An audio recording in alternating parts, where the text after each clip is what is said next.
Is the league actually dead? Because no one's responding to my trades. We're going to find out this week. We're going to do 5 8-hour sessions, and this is episode 1. Enjoy. Let's go. Yo guys, welcome to the video. Thank you very much for tuning in. My name is Josh, or MilkyBK _ as I'm known on Twitch or YouTube. And this week we're going to be going through a 5-day challenge. We're doing 8 hours a day farming 5 different currency strategies. And I'm going to prove that the league's not dead. You can still make some money. All you guys still looking to play, you still enjoying the league.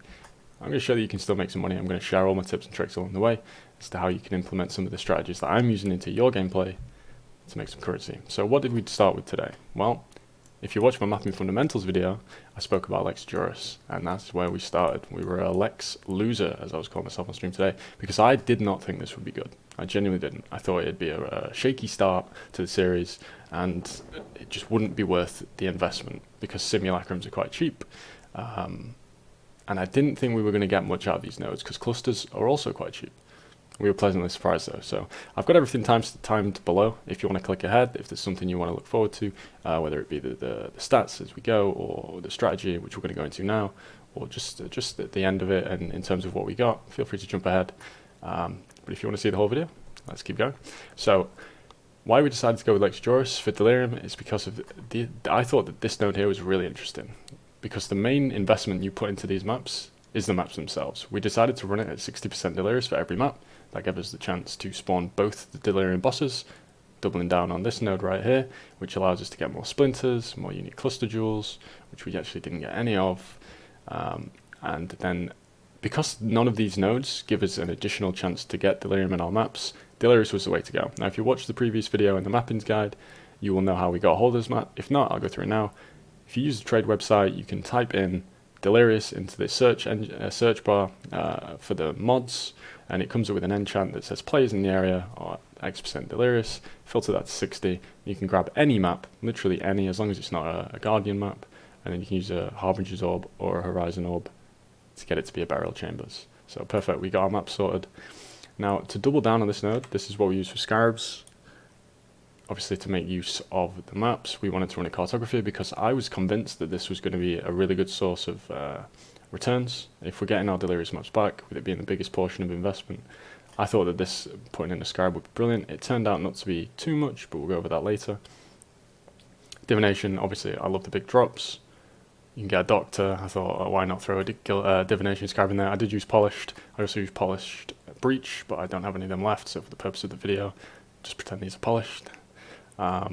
Yeah, we wanted to drop Doctors. We had a bit of room in our map device because we don't want to waste, like say, Harbinger Scarabs or Legion Scarabs with their better used elsewhere. We'll save them for some farm later in the week. So we actually just threw on a Breach Scarab, super cheap, 2C each, very easy to make your money back on these. If you ever hit a Chula, it's pretty much guaranteed to make your money back. But just the splinters themselves for the simulacrum, the added mobs, dropping simulacrum splinters, easily makes you pay back that 2C. So brilliant. And then Elder obviously adding a ton more mobs into the map. And that's what we want to do. We want to double down on all our splinter farm. Now the biggest source of splinters that I found actually was this node right here. I believe that this was the source of it. Whenever I finished an Alva, huge loot explosion, tons of splinters, like 25, 30 splinters, maybe even more sometimes. Absolutely crazy. You also got tons from the Ultimatum, so make sure you're doing those if you do this. I chose to skip standing stone circles. I just don't like it. It's not good for my build. I'll just die sometimes. I'd rather just skip it and leave it. It's not worth it for me. The time investment into it, I'll just leave it. Now, just bear in mind that in this video, this is going to be a low estimation. Again, I died a few times, so I missed out on some splinters in the Alva mission, in the Alva temples. Also, I wasn't running the temples, I wasn't making them sellable, because I'm just not bothered.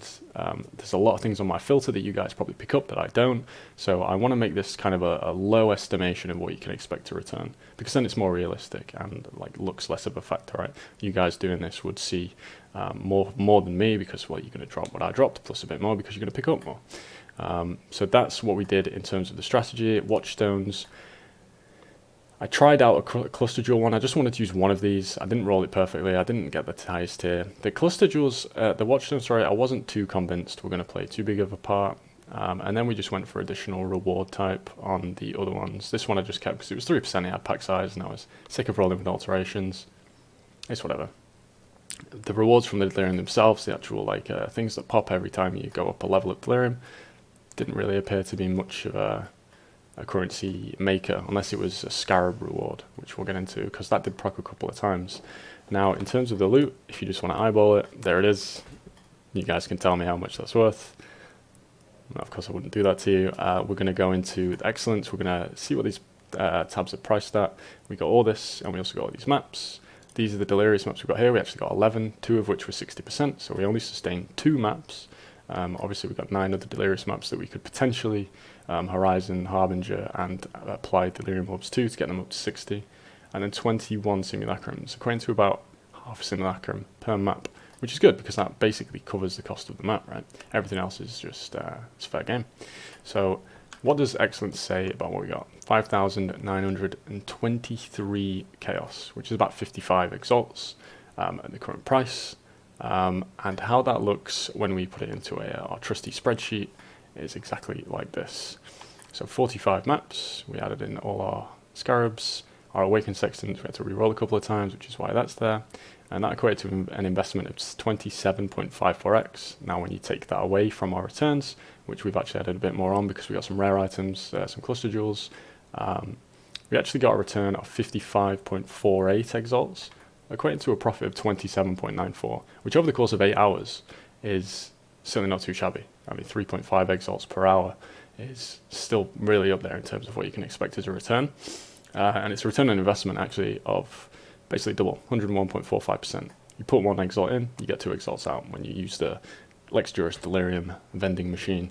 So that's without the highlight that we actually managed to drop, which was of course a Doctor. I chose not to include the Doctor because it's quite unlikely you would get one in 45 maps. If you chose to use this strategy long term, you obviously would get Doctors. So I have included some of the numbers here. 177.71% return on investment, which is huge. 6 exalts per hour is absolutely insane.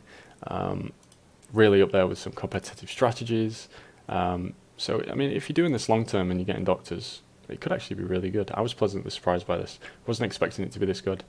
But what we're going to do some more farms in the week, and we're going to compare these as we go in terms of return on investment, exalts per hour, how fun they are to do. We'll get some kind of scaling and some scoring system going. Tomorrow we're going to be doing Essence in Haywalk Hamlet, filling up some ritual vessels, doing some Essence, speed spawn in Cyrus, which is a big part of the strategy because a big aspect of this one is speed because we're just Alcon going. So if you guys want to check that out, be milkybk_ at Twitch TV, and we'll be streaming from 12 GMT tomorrow till 8, and we'll be going with all the results before tomorrow's stream, before the day after stream. But yeah, thank you very much for watching, guys. If you want to know anything from me about this strategy and how you can do it more efficiently or whatever, feel free to hit me up in the comments. More than happy to answer your questions. Goodbye, guys. Thank you very much for watching.